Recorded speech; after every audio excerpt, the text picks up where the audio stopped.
Hello दोस्तों, कैसे हैं। मैं सौरभ वर्मा। आज हम बात करेंगे यूट्यूब पे इंग्लिश कैसे सीखा जाए।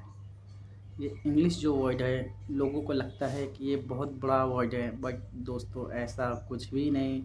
इंग्लिश एक बहुत छोटा वर्ड है। ये कोई हवा वाला चीज़ नहीं है। कैसे सीखा जाए, हाय रे इतनी चीज़ें आती हैं, हम कैसे सीख सकते हैं, मुझे ग्रामर नहीं आता है, कई सारे मन में विचार व्यक्त होते हैं।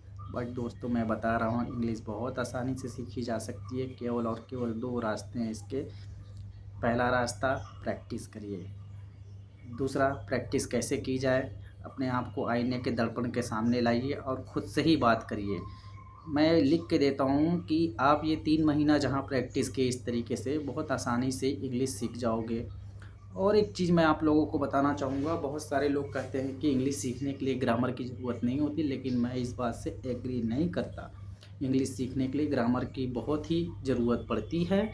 तो थोड़ी सी ग्रामर पे भी ध्यान दीजिए और इंग्लिश आपका डेवलपमेंट हो जाएगा इस तरीके से कि आप जितना मीनिंग हो सकता है, एक डिक्शनरी की बुक लीजिए जिसमें मीनिंग वर्ड आते हैं। आप उसको जितना याद करोगे, जितना मतलब कि मीनिंग आपको याद रहेगी, कहीं भी कोई सेंटेंसेस लिख देगा, मैं समझ सकता हूँ उसको आप पूरी तरीके से मिला के नहीं पढ़ सकते।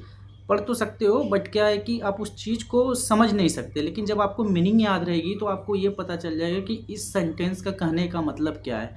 तो मीनिंग भी उतनी ही मायने रखती है। मीनिंग याद करिए, ग्रामर प्रैक्टिस करिए और अपने आप को दर्पण के सामने डेली प्रैक्टिस करिए और लोगों से बात करिए, भले ही गलत करिए। छोटा-छोटा हिंदी का वर्ड जो है आप उसको इंग्लिश में कन्वर्ट करके बोलिए। इससे क्या होगा कि आप में इम्प्रूवमेंट आएगा और आप में कॉन्फिडेंस डेवलपमेंट होगा और आप इंग्लिश बोलना सीख जाएँगे।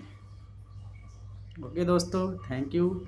अभी तक आप लोगों ने मेरा चैनल नहीं सब्सक्राइब किया है तो सब्सक्राइब कर लें, लाइक कर दें और बेल आइकन बटन को दबा दें। थैंक यू दोस्तों।